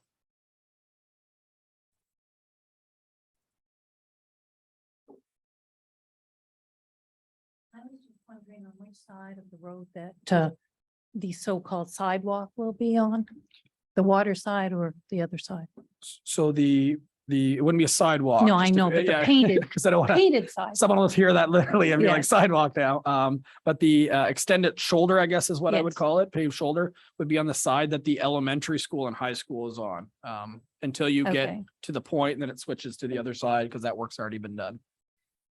Okay. I just wondered if there was any difference in the number of trees on the water side as opposed to the other side? Well, Like if, with the widening, there won't be trees. So okay. the loss of trees was only related if we were going Okay. to put in a standalone sidewalk Right. like you'd see on And Augustus or Water Street. So you're saying you would have to cross the road anyway further down. Correct. So wouldn't it make just more sense to just put it on the left-hand side the whole way around? Well, you would have to cross either way because the sidewalk that goes down from the Algonquin to King Street's on the Mhm. right-hand side. So either way, you're gonna have to crisscross, right? Right. So either whatever side it is, you're gonna have to cross the road at one point. Right. So just continue on I'll call it the elementary school Yes. side from the Algonquin to the Right. point. But it just would be a more continuous walk if you went from King Street on the left-hand side around the point. From King Street, but there'd be a more continuous walk from the Algonquin to the point if it was on the same side as well. So it depends Mhm. how you look at it, right? Because it's Well, I'm all- just thinking a lot of people do go around the point and they do the trail. Yep. Like there's quite a loop that way.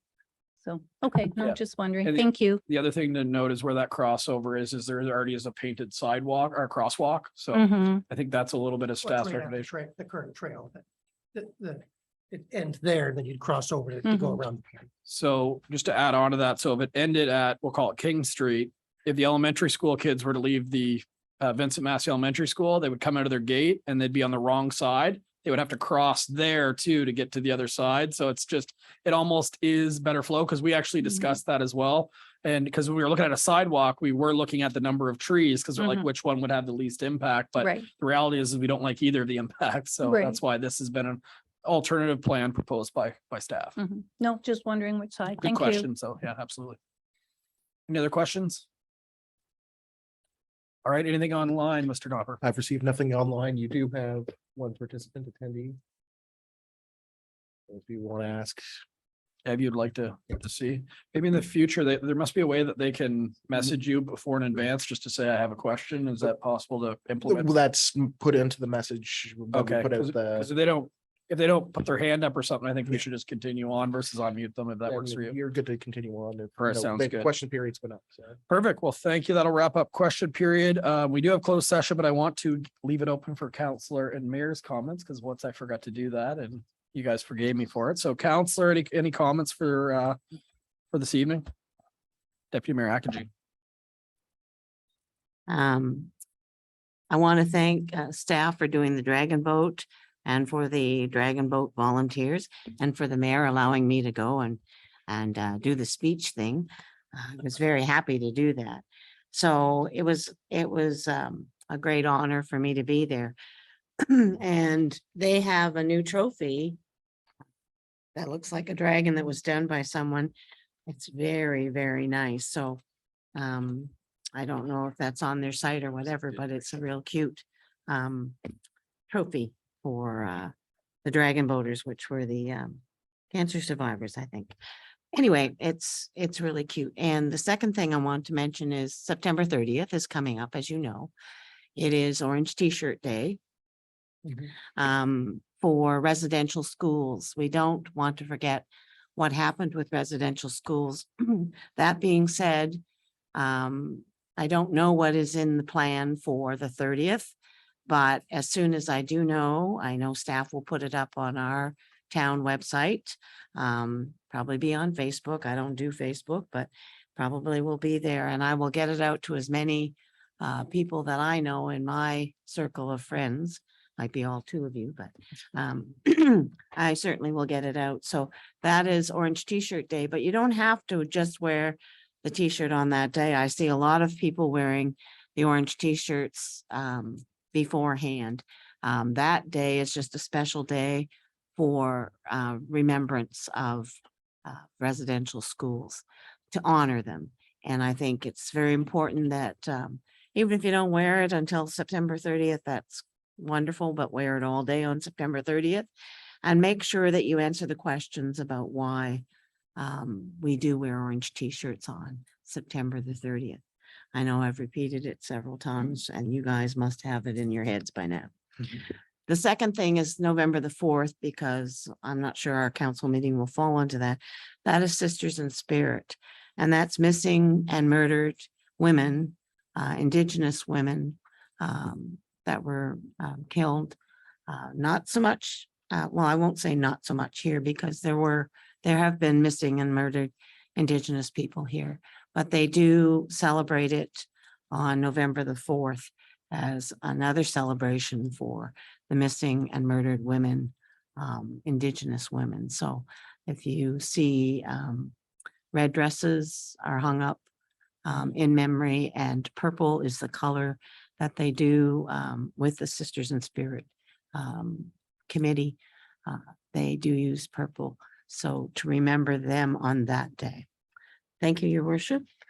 Thank you, Deputy Mayor Akagin. I did notice before you get to St. John on my drive back from Moncton, there's actually some red dresses hung along the woods there. So thank you for drawing some awareness to both of those particular initiatives and important opportunities to reflect as a community.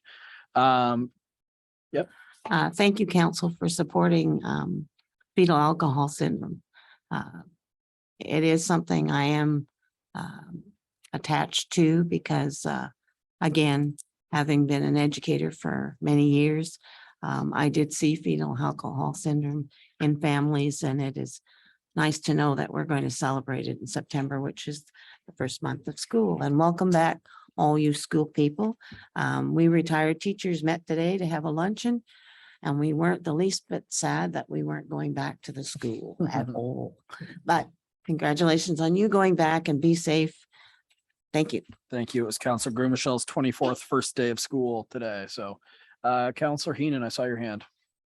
Yes, Your Worship. I would just like to take a moment to thank our town manager and staff for the initiative at Indian Point for the redesign. I think that their forethought is very good. It's wonderful that they have the town in mind, and I think that they deserve a round of applause, and I think it's great. Thank you. Thank you. Okay, any other member of council? All right, I'm good for this evening. So at 8:28 p.m. I'm looking for a mover to go into closed session as per Local Governance Act 68(1)(c), information that could cause financial loss or gain to a person of the local government or could jeopardize negotiations leading to an agreement or contract, in section 68(1)(j), labor and employment matters, including the negotiation of collective agreements. Could I have a mover, please? Councillor Heenan, seconded by Councillor Grumachel. All in favor of going to closed session, please signify by saying aye. We are in closed session, so we'll give a moment to shut down for the public to leave. Thank you very much for attending.